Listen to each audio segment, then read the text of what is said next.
What's up guys, welcome to Voicey here. This is your host, Captain Zach, and today's subreddit is r/EntitledParents. Don't forget to like, subscribe, and hit that bell to never miss an episode. This story's called, Woman Threatens to Call Security on Me Because I Didn't Give Her a Gift Card I Won in a Raffle. There's me and Crazy B-Word. About a week ago, there was a raffle at my sister's school, and the winner gets a $100 prepaid gift card that you can use anywhere. And the tickets were $5 each, or 5 for $20. I only bought one, while this woman bought 5, and I ended up winning the gift card.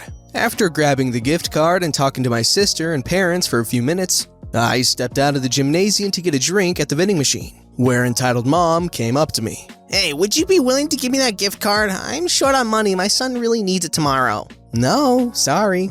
I stepped around her and started walking back to the gymnasium when she hustled in front of me. I told you I need it, right? Yeah. So pass it here. She opened her hand out. No, it's mine. I want it. If you were short on money, then you shouldn't have dropped $20 into a raffle. I stepped around her again when she grabbed my arm, saying, Give it here, I'll tell the constable you're assaulting me. Go right the flip ahead, there's a camera right there. Her face went completely red because her plan just fell apart, and she told me to go F yourself. And then she stomped off. Some people are just terrible. Ah, you silly woman, Karen. If you've got money problems, it's not the smart thing to do to just gamble it away for a freaking gift card.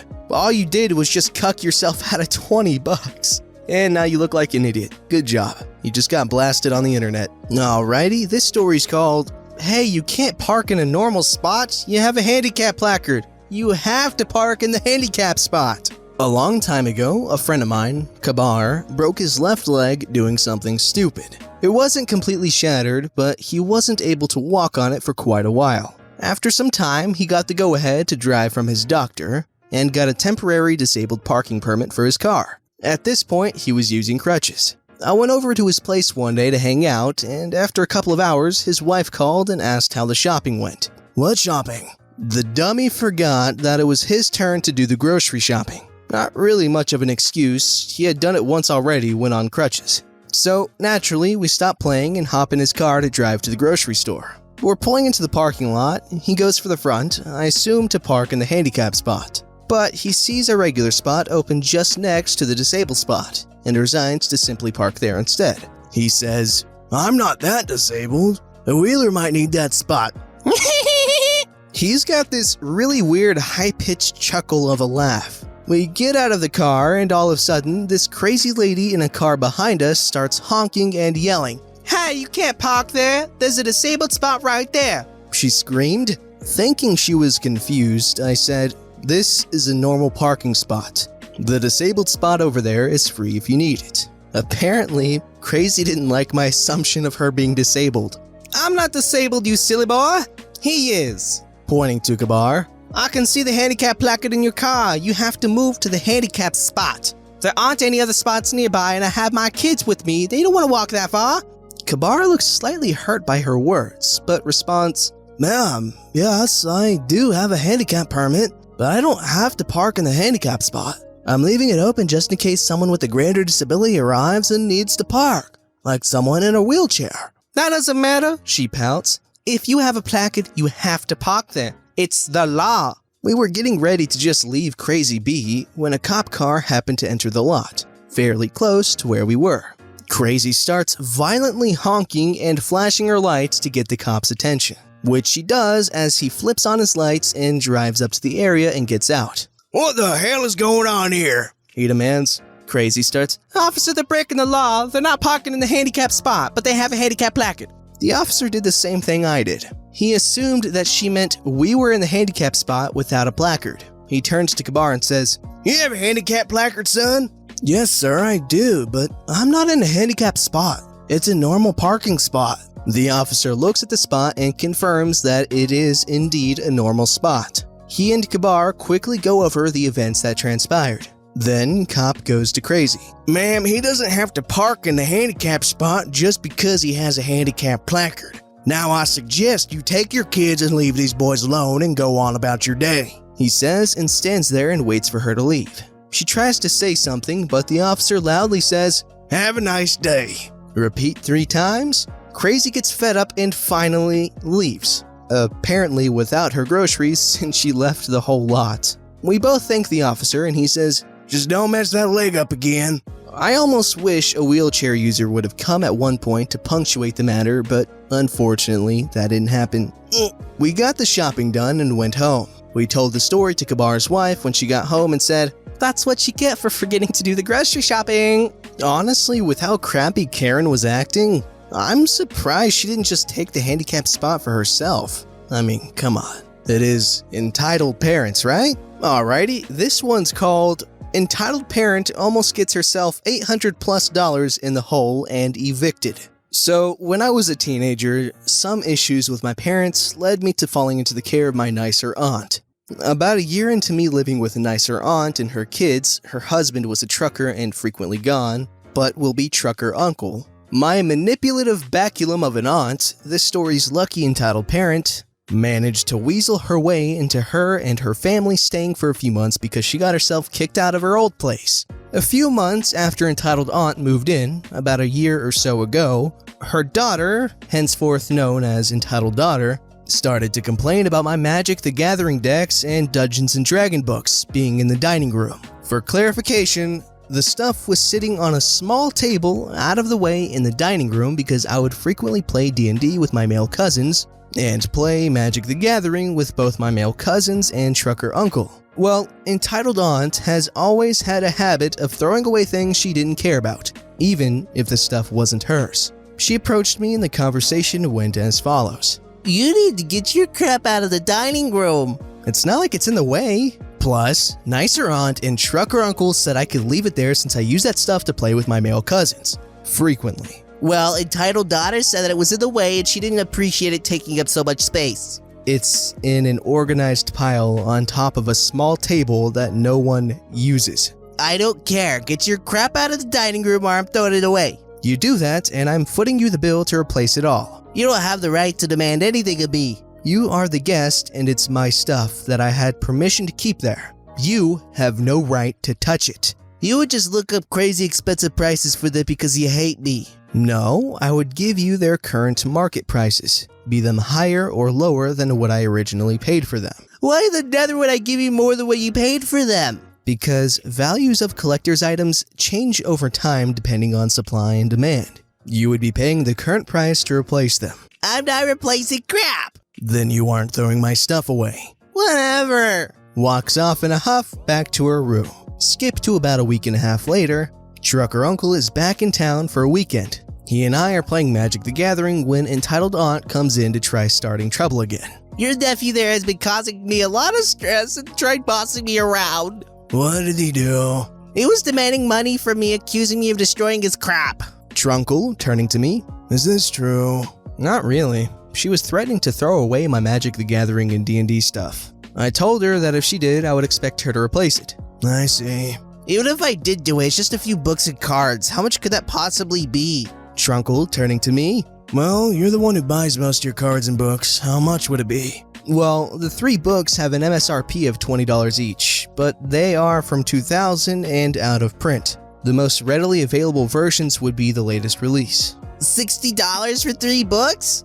Hold on a second before you get too ahead of yourself. That was back in 2000. The 5th edition books, which run about $50 each or $100 for the box set of 3. He's just pulling these numbers out of his butt. Let him finish. Then I have about $30 to $40 worth of dice. Before we even get to the cards, there are 4 deck boxes worth $10 each and 2 worth $15 each. And then 6 boxes of card sleeves at $10 each. That's like $160 plus the $100 for the books. I'm not going to ask you again. Let him finish. Me pointing to each deck as I go along. That deck is about $30. That deck is about $60. That one is about $40. That one is about $80. That one is about $290. And the one in the sleeve box is about $30. And how much is that in total?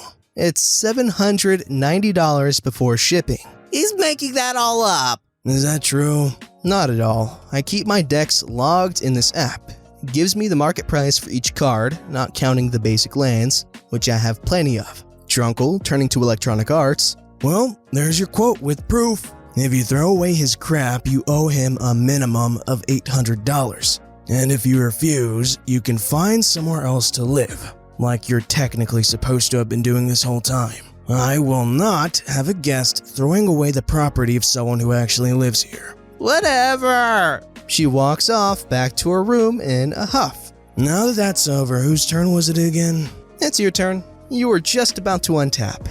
As someone who has a lot of nerdy collectible items, it's very, very annoying when someone underestimates the value of these items. Because, aside from the crazy amount of sentimental value, the monetary value of collectibles, like nerdy collectibles, can be insanely high. And it's just, I don't know, it's so frustrating. It's so frustrating when no one appreciates their value. This one's called EntitledMom Tries to Ruin Her Daughter's Wedding.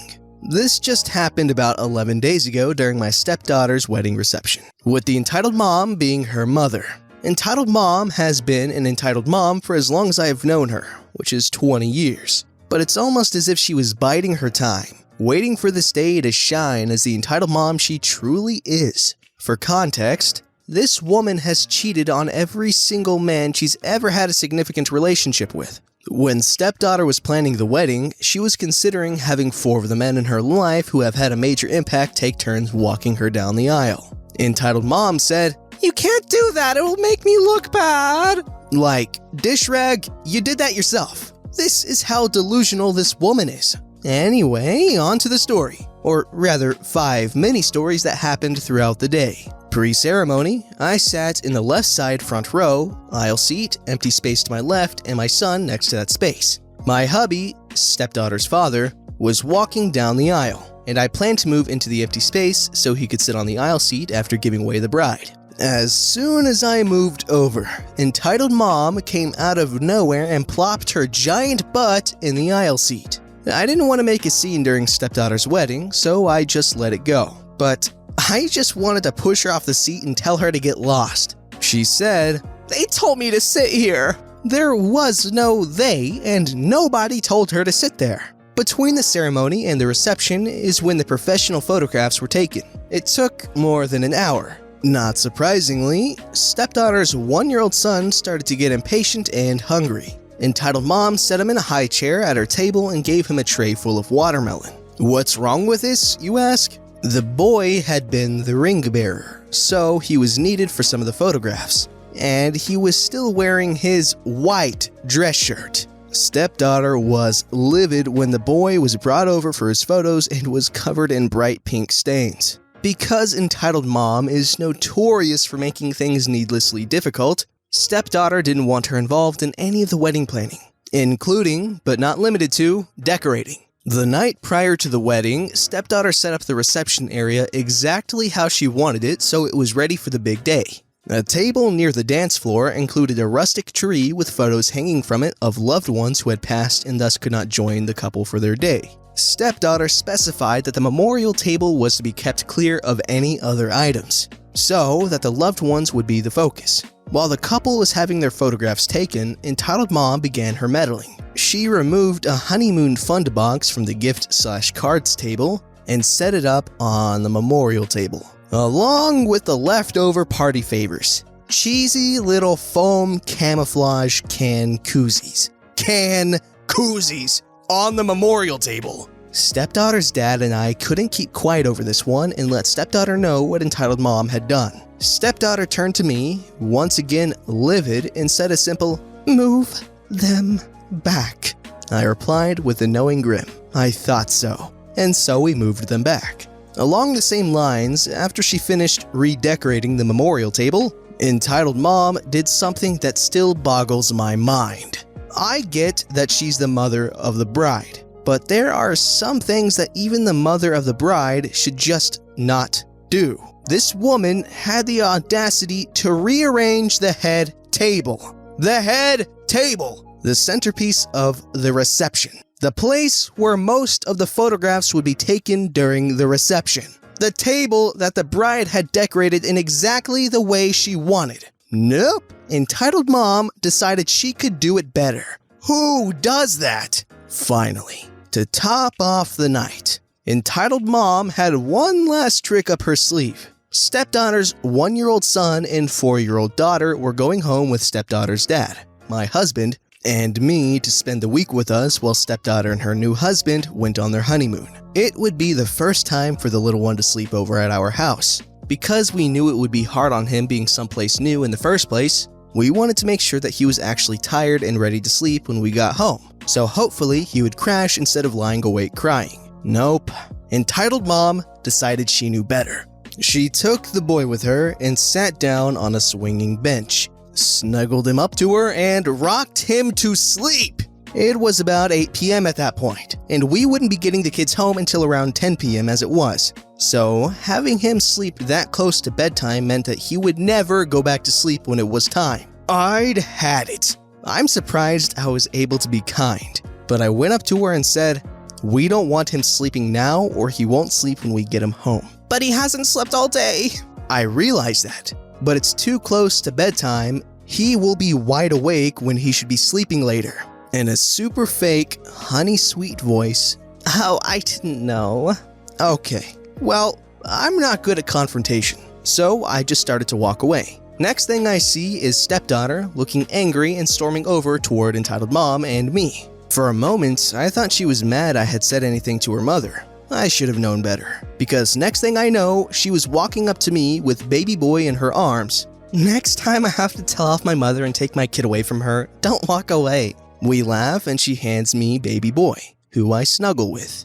But keep awake until we pack up and leave an hour or so later. Entitled Mom could then be found sulking on the bench swing, looking ever so sorry for herself after the tongue lashing I imagine stepdaughter gave her. Somehow I couldn't make myself feel bad for her.